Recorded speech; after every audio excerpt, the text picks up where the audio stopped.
untouched. It is not possible. Oh, wow. زبردست یہ concept I hope کہ جو ہے وہ اچھا. دوسری چیز ذریعہ بھائی آپ کی پچھلی پوری صوفیزم کا جو کانسیپٹ آپ نے انیشلی تھوڑا سا کیا تھا تو اس کے اندر جو دوسرا سوال تھا وہ یہ تھا میرا کہ ہاں دوسرا سوال میرا یہ تھا سر کہ آپ نے جس طرح سے بولا کہ ایک تو کتاب میں ایک جامع علم آ گیا اور اس کے اندر آپ کا مقصد ان چیزوں کا تھا جس کے اوپر اللہ تعالیٰ نے اوپن چھوڑ دیا ہے سوچنے کے لیے, جس کو ایمبیگوس چھوڑ دیا ہے, یہ اس کے اوپر یہ چیز بلڈ اپ ہوتی ہے, آپ کا مقصد اس سے تھا, یا اللہ تعالیٰ کے ظاہر ہے کہ جو پکی باتیں بتائی ہوئی ہیں اس کے اوپر تو آپ کچھ نہیں ایکسٹرا بلڈ کر سکتے نا؟ یہ اچھا سوال ہے آپ کا. دیکھیں قرآن پاک میں نا دو ایسے بیسک علوم ہیں out of the many according to علامہ سیوطی around 100 علوم of Quranic language, the whole Quran context میں انہوں نے 100 کے قریب علوم آئیڈینٹیفائی کیے ہیں. علامہ سیوطی نے, ان کی کتاب ہے الاتقان, پڑھنے سے تعلق رکھتی ہے, اس میں انہوں نے وہ اوور 80 علوم سٹیپ بائی سٹیپ بتائے ہیں. اسی طرح شاہ ولی اللہ نے قرآن پاک کو 5 بیسک کلاسیفیکیشنز میں ڈالا ہے. اس میں سے 2 کلاسیفیکیشنز ابھی ہمارے زیر بحث ہیں جو آپ گفتگو کر رہے ہیں, جو آپ کا سوال ہے. ایک ہے محکمات, جس میں تمام احکامات صادر کیے گئے ہیں, کمانڈمنٹس, اس میں گنجائش نہیں ہے چھوٹ کی یا تعویل کی یا توجیہ کی, کوئی گنجائش نہیں, وہ ڈائریکٹ ایز از ماننے ہیں, اس لیے ان کو کمانڈمنٹس کہہ دیا گیا. صحیح. وہ ان محکمات میں بحث نہیں ہے, گنجائش ہی نہیں ہے. جو بحث کرتے رہے ہیں over the years in century in our history, centuries ago, جو جہاں بحث ہوئی ہے اس کا کوئی نتیجہ نہیں نکلا, سر تسلیم خم کرنا پڑا ہے محکمات پہ انسان کو. یہاں پہ کوئی گنجائش نہیں ہے. یہاں پہ ریلیجن کے جو فنڈامنٹلز ہیں وہ ویری بلیک اینڈ وائٹ پائے جاتے ہیں, بہت حد تک. گرے اس میں اگر ہے بھی تو صرف اور صرف اس کی امپلیمنٹیشن کے پروسیس کے کچھ تھوڑی سی ڈفرنس کا ہے, لیکن بائی لا وہ لا ایگزسٹ کرتے ہیں, سب اس کو تسلیم کرتے ہیں, جس کو حدود و قیود کہتے ہیں تمام مذاہب کی. سزا جزا کا کانسیپٹ جو انصاف کا, جسٹس کا ہے, وہ ہے محکمات میں.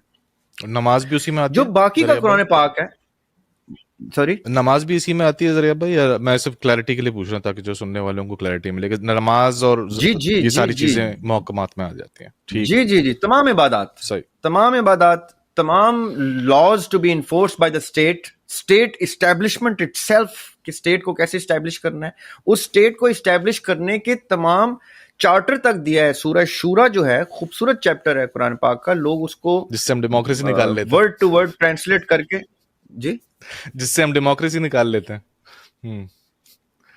جی جس سے ایک اسکول ڈیموکریسی نکالنے کی گنجائش بناتا ہے, جو بھی وہ کسی دن وہ اس کو ڈسکس کریں گے کیسے بناتا ہے اور کیسے میرے اندازے میں وہ غلط ہے, میں غلط سمجھتا ہوں اس کو. لیکن with all due respect of course وہ ان کا, دیکھیں قرآن پاک کسی کے اوپر ہر شخص سے اپنی زبان میں بولتا ہے. قرآن پاک کی یہ خوبصورتی ہے. وہ مولا علی کا قول ہے کہ جب میں چاہتا ہوں کہ میں اللہ تعالیٰ سے گفتگو کروں تو میں نماز پڑھتا ہوں, یعنی my side of the dialogue, my monologue. اور جب میں چاہتا ہوں اللہ تعالیٰ مجھ سے بات کرے تو میں قرآن پڑھتا ہوں. So the lord side of the answer to the question that you put forth in your prayers. نماز میں جو آپ نے پوچھے, نماز میں پوچھیں, قرآن میں جواب لیں. یہ اللہ تعالیٰ کے یہ اتنے خاص آدمی ہیں مولا علی, انہوں نے یہ ہمیں بتا دیا, رائٹ. صحیح ہے. اب میرے سوال کا اسی قرآن سے جواب نکلنا ہے جو آپ کے سوال کا نکلنا ہے, اور جو اربوں کا نکلنا ہے, جو ابھی تک اربوں لوگ آ کے جا چکے اور آئیں گے, انہی چیپٹرز میں سے اتنے عرب لوگوں کا, بلینز کا سوال کا جواب نکلنا ہے. صحیح. اس کا مطلب کیا ہے؟ Quran knows how to speak the language of billions of people on any given day, right. اس لیے انہی 114 چیپٹرز نے جب اتنے بلینز کے جواب دینے ہیں نسل در نسل اور تا قیامت دیتے رہنا ہے, تو اس کی جواب لازماً مختلف زبان میں ٹرانسلیٹ ہوں گے اس کے لسنر کو, based on the circumstances of growth of that person when that person is getting the answer. میں آج 2025 میں قرآن پاک کو جب پڑھتا ہوں تو مجھ سے وہی آیت اور زبان میں گفتگو کرتی ہے, جبکہ سن 2000 میں وہی آیت مجھ سے اور زبان میں گفتگو کرتی تھی, اور اس سے پیچھے چلے جائیں 20 سال تو اور گفتگو کرتی تھی. اس کا مطلب کیا ہے کہ قرآن اتنا زندہ کلام ہے کہ وہ مجھے میرے شعور کے مطابق گفتگو کرتا ہے مجھ سے. یہ آپ سمجھیے گا میں آپ کو کہاں لے کے جا رہا ہوں اس بات سے. جہاں جہاں محکمات ہوں گے وہاں سبمیشن اور سرنڈر ہے. جہاں جہاں محکمات نہیں ہیں وہاں قرآن کی اور میری بانڈنگ مجھے میرے اوپر میری انٹرپریٹیشن پہ لے کے چلے گی. یہ آپ سمجھیے گا.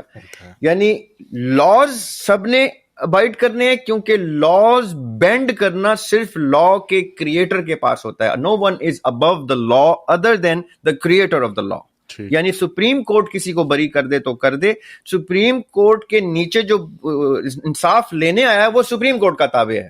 سپریم کورٹ کے اوپر اگر کوئی ہوگا تو وہ لا کو بینڈ کرے گا. اسٹیٹ پارڈن لے لیتا ہے مثال کے طور پہ, پریزیڈینشل پارڈن مل جاتا ہے کسی کو, تو وہ سپریم کورٹ سے بھی اوپر کا ڈیسیژن آ گیا پریزیڈینشل پارڈن, جبکہ سپریم کورٹ نے کسی کو سزا سنا دی یا ہائی کورٹ نے سنا دی یا کسی نے. جیسے پریزیڈینشل پارڈن آئے گا تو وہ کیا بتائے گا کہ ابو دا لا جو ہے صرف وہ لا کو بینڈ کر سکتا ہے, ورنہ بلو دا لا نے صرف لا ابائڈ کرنا ہے. تو in religious context above the law is only the creator. تو اس لیے لاز کی امپلیمنٹیشن میں ابہام کی ایمبیگوٹی کی گنجائش نہیں ہے. ٹھیک. جیسے ہی باقی کا قرآن پاک آپ کے سامنے آتا ہے تو ایک دم سے آپ کو بریدنگ سپیس ملتی ہے کہ یہاں تو اللہ تعالیٰ مجھ سے میری زبان میں مخاطب ہیں, کیونکہ وہ میری نرشمنٹ کر رہے ہیں, مجھے گرو کر رہے ہیں, میرے وزڈم کو, میرے انٹلیکٹ کو. وہاں میری اور آپ کی تعبیر میں زمین آسمان کا فرق بھی آ جائے گا, اس کی گنجائش ہے. Okay. although there is a school, دیکھیں یہ مختلف سکولز ہیں. اب یہ تھوڑی سی لمبی ہو جائے گی بات, نہیں سر, لیکن جو جب دین کے اندر گنجائش آنا شروع ہوئی, یہ دور تھا کربلا کے بعد کا. بس کربلا سے پہلے تک اور ریلیجن تھا, کربلا کے بعد اچانک سے دین کے ماننے والے یتیم ہو گئے. کیوں؟ کیونکہ جس گھر سے وہ دین کی تعبیر لیتے تھے اس گھر کو ہی گرا دیا گیا سب کی آنکھوں کے سامنے. بالکل. اور جو رہ گئے ان کو وہ منتشر ہو گئے.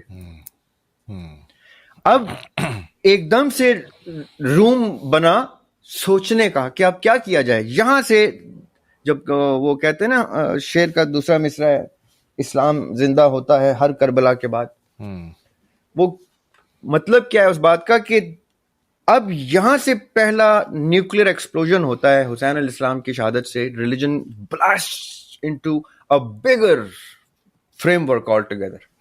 یہ ہے 7th century آف ہجرت آف دا پروفیٹ صلی اللہ علیہ وسلم. جی. Sorry 7th century of regular جو کیلنڈر, دا کرسچن ایرا, جس کو اب ہم CE کہتے ہیں, AD. اور یہ 1st century آف ہجرت ہے, چل رہی ہے 1st century ہجرت کی. آقا علیہ السلام کی ہجرت کا پہلا 100 سال چل رہے ہیں, پہلے 100 سال میں. صحیح. 60-70 years down the lane religion blasts into another shape. یہ ہے وہ ایرا جہاں سے یہ آپ کے امام ابو حنیفہ, امام جعفر صادق, امام مالک, امام شافی, یہ وہ چین اسٹیبلش کرتے ہیں. اب چاروں نے مختلف, یہ امام اربع جیسے اہل سنت میں امام اربع ہیں یہ چار, امام احمد بن حنبل, امام شافی, امام ابو حنیفہ, امام مالک. اسی طرح 4 فقہائے اربع ہیں اہل تشیع کے. اسی طرح 4 فقہائے اربع ہیں اہل تصوف کے. یہ حسن بصری سے چلتے آ رہے ہیں, جو حسن بصری مولا علی کے پاس ایز انفنٹ پرورش لے کے گئے ہیں. ان کے بعد یہ رابعہ بصری آئی ہیں جو ایک ہی آلموسٹ ایرا میں ایک ملاقات بھی ہے ان کی آپس میں کوئنسیڈنٹل سی. اس کے بعد ایک چین ادھر سے آ رہی تھی تصوف کی, ایک چین آ رہی تھی اہل بیت کی, ایک چین آ رہی تھی اہل بیت کے ماننے والے اہل تشیع کی, ایک چین آ رہی تھی اہل سنت کی. اہل سنت کون؟ جو اہل سنت والجماعت کا کانسیپٹ اسٹیبلش ہوتا مولا علی کے دور میں, وہ اہل سنت والجماعت کے لوگ تھے. یہ 3-4 سکولز حسین علیہ السلام کی شہادت کے فوراً بعد ایکسپینڈ ہوتے ہیں, بلاسٹ ہوتے ہیں انٹو 5-6 مکاتب فکر. ذریعہ بس سوری ایک سیکنڈ, اس وقت بڑی گنجائش ہے. ایک سیکنڈ. تو یہ یعنی کہ اس کا جو یعنی کہ یہ جو آپ نے جس طرح سے بھی بتایا ڈفرینٹ اسکول آف تھاٹس, یعنی کہ یہ اس وقت تک قائم تو ہو چکے تھے, مطلب ایک بہت ہی پری میچور شکل میں موجود ہو گئے, مطلب بن ٹائم چکے ہو رہے تھے, پری میچور سی شکل ہو تھی. رہے تھے. دیکھیں اس ٹائم نا, اس ٹائم جیسے ہٹلر نے جب جرمنی کو کلینزنگ شروع کی تھی نا, ethnic cleansing of the Jews, جی ہولوکاسٹ, اس ٹائم اس نے سب سے پہلے کہا تھا کہ مجھے سب سے پہلے پڑھے لکھے جوز قتل کرنے ہیں. آئنسٹائن بھاگا تھا, امریکہ نے پناہ دی تھی, کیونکہ آئنسٹائن سے بڑا کون پڑھا لکھا آدمی تھا جو ڈینجر تھا ہٹلر کے لیے, کیونکہ یہ لوگ فکری نشوونما کر رہے ہوتے ہیں رعایا کی, عام عوام کی, میسز کی.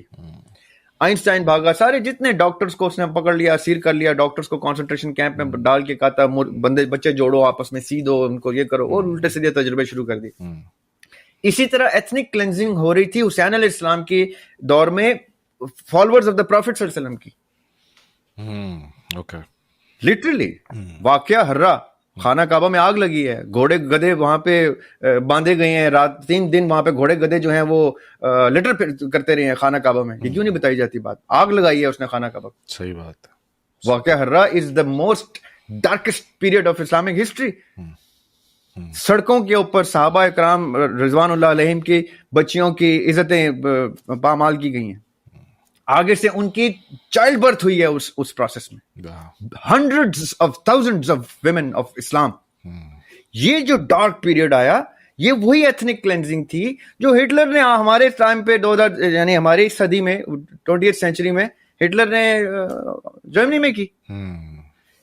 جیسے اب جرمنی جب ری گرو ہوا تو آیا ہے نا دنیا میں سب سے عروج پہ, ٹاپ 10 ملکوں میں, اگر if not top 5 then at least top 10 میں دنیا کی اکانومی میں کھیل رہا ہے نا. بالکل. کیوں؟ کیونکہ اتنا بڑا سانحہ جب وقوع پذیر ہوتا ہے تو وہ ورسٹ راک باٹم ٹچ کر کے ایک دم سے فلائٹ لیتے ہیں. یہ نیچرل فینومینون ہے, ہماری ساری سویلائزیشن ایسے ہی ایکسپلوڈ ہوتی ہیں, اوپر جاتی ہیں, انفارمیشن کا ایکسٹریم لیتی ہیں, بلاسٹ ہوتی ہیں, پھر زیرو سے شروع کرتی ہیں, اسٹون ایج سے پھر اسٹیبلش ہوتی ہیں. یہاں سے اسلام کا عروج شروع ہوتا ہے. پھر یہ قدریہ, تو جبریہ, تو جہمیہ, تو اشعری, تو معتزلہ, تو الماتریدیہ, یہ سکولز ہیں, یہ بڑے سکولز ہیں, سکولز آف تھاٹ, اور بندوں کے نام پہ ہیں. جہمیہ جو ہے جہم کے نام پہ ہے, جس کو پبلکلی جس کو سلین کیا گیا, یعنی ایکسیکیوٹ کیا گیا. پہلی اس دور کی پھانسی تھی, پہلی نہیں سیکنڈ تھی ایکچولی, لیکن یہ پبلک پھانسی تھی. پھر یہ اشری آئے, پھر جو انکاؤنٹر آف معتزلہ یہ اسٹیبلش ہو رہا ہے, یہ وہی دور ہے. پھر آگے امام غزالی آ رہے ہیں, یہ ابو سینا کا دور ہے, ابن سینا کا دور ہے, 8th سینچری کی بات ہے, 9th سینچری کی بات ہے, جس کی میں آپ کو بات تھا. یہاں سے ریلیجن ایک دم ایکسٹریم لیتا ہے. پیرلل میں وہی تصوف جو جوڈیک گفتگو پہ تصوف تھا, جو ہندوازم کی گفتگو میں تصوف تھا, جو بدھزم کی گفتگو میں, یہ 5 سینچری پیچھے چلے جائیں عیسیٰ علیہ السلام سے, وہاں سے یہ تصوف آتا جا رہا تھا, اپنی چین چلاتا جا رہا تھا. ادھر یہ سانحہ وقوع پذیر ہوا تو اس نے اپنی ڈائریکشن چینج کی. تصوف نے بھی اسلام قبول کیا, تصوف نے اپنا ریلیجن کو جتنا امپروو کیا ہے باسط بھائی, اتنا مسلمان نے نہیں کیا. اسی لیے صوفی لوگوں نے بر صغیر کو منور کیا دین سے. جی. ورنہ محمد بن قاسم تو اہل بیت کی فیملی کو قتل کرنے آیا تھا, جس کو بڑا انہوں نے چڑھا دیا, ہیرو بنا دیا. He was here to murder the daughters, the family members of the Prophet صلی اللہ علیہ وسلم. وہ حسین علیہ السلام کی چین کو ابلیٹریٹ کرنے کے مقصد سے بھیج دیا تھا حجاج بن یوسف نے اس کو. اس کا داماد بھی تھا, یہ اس کا چچا داد بھائی بھی تھا. یہاں پہ ریلیجن تصوف ہی لے کے آ سکتا تھا, کیونکہ اس خطے میں آلریڈی تصوف اپنی ایکسٹریم کو ٹچ کر چکا تھا. تھاٹ دیکھ, تصوف کیا ہوتا ہے؟ تصوف in simple words access of the divine knowledge ہوتا ہے. تو ڈیوائن نالج کا معیار آلریڈی اسٹیبلش تھا. یہ پرشین سائڈ پہ, یہ انڈو پاک سائڈ پہ, یہاں پہ یہ سارا وہ ریجن آلریڈی منور تھا علم کے. یہ ایسا نہیں تھا کہ یہاں پہ علم نہیں تھا. یہاں یہ علم کے اتنے بڑے بڑے جو میں نام لے رہا ہوں, یہ سارے اس علاقے کے لوگ تھے. جی بالکل. انڈیا, چائنا وہ اس ٹائم پہ تو ٹاپ پہ تھا اپنے. جی. یہ ادھر جو چائنیز ڈائنیسٹی چلی آ رہی ہیں, یہ 5ویں سینچری BC سے چلی آ رہی ہیں, اور یہ ڈائنیسٹیز علم کے زور پہ چلی آ رہی تھیں. بدھزم جو ہے یہ کتابی صورت اختیار کر چکا تھا عیسیٰ علیہ السلام سے پہلے. عیسیٰ علیہ السلام سے پہلے کتاب کی صورت میں بدھزم آ چکا تھا, تاؤزم آ چکا تھا, جس کو ڈاؤزم بھی کہتے ہیں. یہ کتابیں چھپ چکی تھی, یہ رامائن جو چھپ چکی ہے اس ٹائم تھی کسی اور زبان میں, یعنی یہ بعد میں انہوں نے ٹرانسلیٹ کی, تلسی داس نے, یہ بعد میں اس کو کلوز ٹو سنسکرت لے کے آئے. یہ اپنے اوریجنل زبان میں کتاب کی صورت میں موجود تھا 5000-4000 سال پہلے حضرت عیسیٰ علیہ السلام سے, 4000 years before عیسیٰ علیہ السلام. So this region was already there, but یہاں سے پھر جب ریلیجن آتا ہے اور یہ پیرلل میں 4-5 سکولز برسٹ ہوتے ہیں, فکر کو نشو و نما ملتی ہے, فکر گرو ہوتا ہے, فکر کو ڈائٹ ملتی ہے, فکر ایکسپینڈ ہوتی ہے. یہ وہ دور ہے جہاں سے حسین علیہ السلام کی قربانی کے بعد سے اسلام اپنے پہلے بڑے پلرز اچیو کرتا ہے, پھر آگے چل کے امام اربعہ اور یہ سارے اسٹیبلش ہوتے ہیں. آج ہم اسی کی دین میں یہاں پہ بیٹھے ہوئے ہیں. دس از ہاؤ اٹ اسٹارٹیڈ. صحیح. تو اچھا تو آپ سمجھتے ہیں کہ کربلا کے بعد اس جو بیسکلی اس جو تصوف ہے اس کو پش ملا اور پھر یہ آہستہ ڈیولپ ہوا اور اس ساری اچھا. تو اب یہ بتائیں ذریعہ بھائی, اس کو ٹورڈز دی اینڈ جو ہمارے مکتب فکر ہیں مین ان کو کہتے ہیں یہ ادھری سے اسٹیم ہوئے ہیں. اب ظاہر اس طرح کی بہت ساری باتیں آتی ہیں, اس طرح میں نے آپ کو شروع میں مثال دی تھی چشتی رسول اللہ اور تھانوی رسول اللہ والی. اب اس طرح کی چیزیں آتی ہیں, یہ آپ کو لگتا ہے کہ کیا تصوف کی بگڑی ہوئی شکل ہے, یا where does all this stand? وہ جو سارے واقعات ہیں کہ جی وہ آپ کو پتہ ہی ہے, وہ اس سے مینار سے گر رہی ہیں تو کو کیچ کر لیا کسی نے جا کے, یہ ساری اس طرح کی بہت ساری کہانیاں اس طرح کی. تو یہ کیا بگڑی ہوئی شکل ہے تصوف کی, یا آپ سمجھتے ہیں اس کو لوگ نہیں سمجھ رہے؟ یہ دونوں میں فرق پلیز بتائیے گا اس کا. دیکھیں, جہاں تک اشرف علی تھانوی صاحب کا تعلق ہے تو اشرف علی تھانوی صاحب از the second generation of Deoband. First generation is شیخ محمود حسن جو شیخ الہند تھے, محمود حسن صاحب, ساتھ گنگوہی صاحب, ننوتوی صاحب, یہ 3 لوگ تھے, 4 لوگ, شاہ عبد الغنی دہلوی, یہ 4 لوگ تھے جنہوں نے دیوبند اسٹیبلش کیا تھا. یہ فرسٹ جنریشن تھی. سیکنڈ جنریشن میں اشرف علی تھانوی. آپ مجھے یہ بتائیں, دیوبند کو ایک فنڈامنٹلسٹ اسکول کہا جاتا ہے, اسٹرکٹ. دیوبند میں گنجائش نہیں ہے اتنی بدعت کی جتنی لوگوں نے سمجھا ہے کہ اشرف علی تھانوی صاحب کے ساتھ جوڑی جا سکتی ہیں. اشرف علی تھانوی صاحب بہت اینٹی بدعت تحریک لے کے چلے تھے. یہ تو بعد میں جا کے احمد رضا بریلی نے ان کو رجسٹرز دینے کے لیے کہ اتنا اینٹی تصوف کام شروع ہو گیا ہے. میں آپ کو بتاؤں حیران کن بات, اشرف علی تھانوی صاحب کے خلاف سکول اسٹیبلش کیا تھا احمد رضا بریلوی نے کہ یہ اتنا اینٹی تصوف گفتگو کرتے ہیں, اور لوگ آج کیا گفتگو کر رہے ہیں کہ تھانوی صاحب نے کلمہ پڑھا دیا, تھانوی رسول اللہ. It means you're talking about someone who is very much against the whole concept of tasawwuf. The only difference is کہ اشرف علی تھانوی صاحب جو ہیں وہ جس منہج پہ ہیں وہ منہج تصوف کی دین ہے. دیوبند کو کریٹ کرنے والے صوفی ہیں, یہ جن کا میں نے نام لیا نا, جی شاہ عبد الغنی دہلوی, یہ محدث تھے اور یہ لائٹ آف نالج لیتے ہی تصوف فیملی سے تھے, شاہ ولی اللہ فیملی سے. اب اس لیے ان کی گفتگو میں یہ تصوف کی جھلک آپ کو دکھائی دی, لیکن یہ اسپرچولیٹی سائڈ کی جھلک ہے by the way. But still آپ جسٹ فار اے لے مین تصوف کی جھلک دکھائی دی. اب کرنے کو میں یہ ڈیفینڈ علمی طریقے سے بھی کر سکتا ہوں کہ اشرف علی تھانوی صاحب کیا کہنا چاہ رہے تھے, لیکن میں کیوں کروں؟ کل آپ کی ویڈیو کے اوپر وہ لوگ کہیں ذریعہ ہاشمی جو ہے وہ کسی کے کلمے کو ڈیفینڈ کر رہے ہیں. میں عوام کے سامنے یہ گفتگو کیوں کروں؟ وہ عوام کی گفتگو ہی نہیں تھی, وہ خواص کی گفتگو تھی. دیکھیں سرٹن تھنگس, میں آج آپ کے سامنے خلفائے راشدین کے دور کی 4 باتیں ایسی کر دوں آپ کا چینل بند ہو جائے گا. خلفائے راشدین کی گفتگو میں آپ کہیں گے یار دریاب بھائی کیسی باتیں کر رہے ہیں, یہ میں پبلک نہیں کر سکتا. اسی طرح اگر آپ خلفائے راشدین کی باتیں پبلک نہیں کر سکتے تو آپ تھانوی صاحب کی کیوں پبلک کر رہے ہیں بھیا؟ It is as dark, grey, ambiguous anything can be and it needs to be protected. یہ جوہلا کا رجحان ہوتا ہے کہ اپنے اکابر کی وہ چیزیں عیاں کرنا جن کو انہوں نے اپنے وائزسٹ مومنٹ میں کسی سٹیج پہ لاک کر دیا ہو. اس کو سمجھیے گا میری بات. جیسے ابھی ہم نے گفتگو شروع کی تھی تو انڈیا پاکستان یا انڈیا فلسطین کی گفتگو تھی, تو میں نے کہا تھا for the sake of national interest certain secrets are kept secrets, لیکن certain things should be revealed. جس کو مزید یہ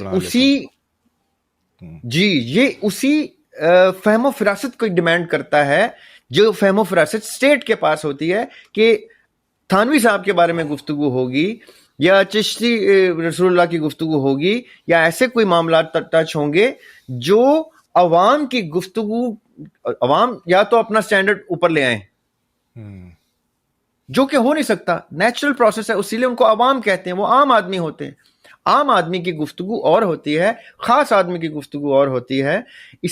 ان کے بیچ میں برج بننے والے ہوتے ہیں اسکالرز, مبلغ, ٹیچرز, فلاسفرز, یہ برج کرتے ہیں. اس کو ہائڈ کر کے translate into readable understandable thing, اس کو چینج کر کے عوام کے سامنے خوبصورت تحفے کی صورت میں پیش کرتے ہیں.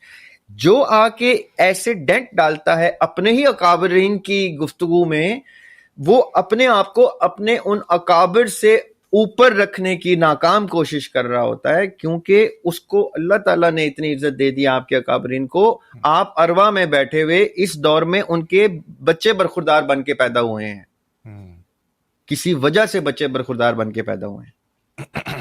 اللہ تعالیٰ کی قدرت میں یہ تھا کہ آپ کو آقا علیہ السلام کے دور میں پیدا کر, آپ کو اس قابل نہیں سمجھا, آپ کا وہ جانتے ہیں وہ آپ کس قابل ہیں, آپ کو وہاں پلیس کیا ہے, تو وہاں پہ اپنا مقام عزت سے اسٹیبلش کریں, کوئی بھی ہو. یعنی نکتہ چینی تنقید ایک چیز ہوتی ہے, اس تنقید کا پرچار اور چیز ہوتی ہے. میں نے تنقید کرنی ہے, میرے تنقید کے پیرائے مجھے پتا ہونے چاہیے کہ میں نے کس کتاب میں کس طریقے سے, کس حدود و قیود کے ساتھ, کن الفاظ کے چناؤ کے ساتھ تنقید کرنی ہے, تاکہ وہ وہاں پہنچے جہاں پہ اس کا امپیکٹ ہو اور میری تنقید کے نتیجے میں کوئی چیز بہتر کی جا سکے. اگر میرا مقصد ہی اس تنقید کو کیش کرنا, اس ایسپیکٹ کو, اس نقص کو کیش کر کے اپنی کوئی شہرت یا اپنا کوئی سکول اسٹیبلش کرنا ہے, تو مجھے ایٹ لیسٹ اتنا ظرف ہونا چاہیے مجھ میں کہ میں کہوں کہ بھائی یہ میں اس لیے کر رہا ہوں کیونکہ میں اپنے آپ کو اس سے افضل بہتر اور اپنے سکول کو اس سے بہتر کہہ کے اناؤنس کر رہا ہوں, آ جاؤ میرے سکول میں, ان کے ماننے والے سب بیعت ترک کرو اور میری بیعت کر لو. Either I should be brave enough to say that, or I should at least be honest enough to say I'm doing this only to get some mileage. تنقید کا تو طریقہ میں نے چھوڑ دیا نا, یہ تو میں نے کچھ اور طریقہ شروع کر دیا. تنقید کا طریقہ اور ہوتا ہے اور ہلکے ہوتے ہیں جہاں پہ تنقید کی جاتی ہے. پبلک میں تنقید نہیں کی جاتی.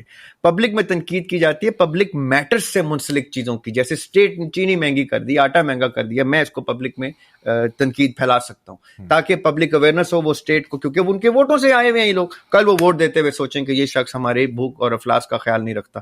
اس تنقید کا امپیکٹ ہی ایسے آتا ہے. جس تنقید کا امپیکٹ نیگیٹو آتا ہے تو اس شخص کو تنقید کی اجازت ہی نہیں ہونی چاہیے جس کو یہ نہ پتا ہو کہ اس کے ہاتھ میں کس لیول کا ویپن آ گیا ہے, اس سے وہ میسز مارنا شروع کر دیے اس نے. It's like an illiterate guy has some big weapon in his hand and he's gone berserk. یہ فساد پھیلانے والے لوگ ہوتے ہیں. ایسے فسادیوں کو اسٹیٹ کو چاہیے کہ اٹھا کے اندر کر دینا چاہیے. تو کچھ دن اندر رہیں گے تو سمجھ جائیں گے تنقید کا طریقہ کیا ہوتا ہے. ان کو اندر سکھانے والے ٹیچرز بھی موجود ہوتے ہیں کہ تنقید کیسے کی جاتی. ذریعہ بھائی, ابھی آپ نے مینشن کیا کہ یہ جو تھانوی صاحب تھے, ان کا جو ہے اس سے تعلق نہیں تھا, کیا کہتے ہیں, اس سے صوفیزم سے کوئی تعلق, تصوف کے ڈائریکٹلی تعلق نہیں, اگینسٹ آئے تھے. لیکن اس میں جو اس طرح کے واقعات بیچ میں آتے ہیں تو یہ تصوف کی لائن, مطلب تو کیا مطلب وہ فالو کرتے تھے کہ نہیں کرتے تھے؟ یہ تھوڑا سا کانفلکٹنگ بات نہیں ہوگی یہاں پہ؟ دیکھیں, یہی تو میں آپ کو بتانا چاہ رہا ہوں کہ تصوف کوئی ایسی جداگانہ چیز نہیں ہے جو ایک لباس کی طرح ہے کہ کس کس نے اوڑھی ہوئی ہے.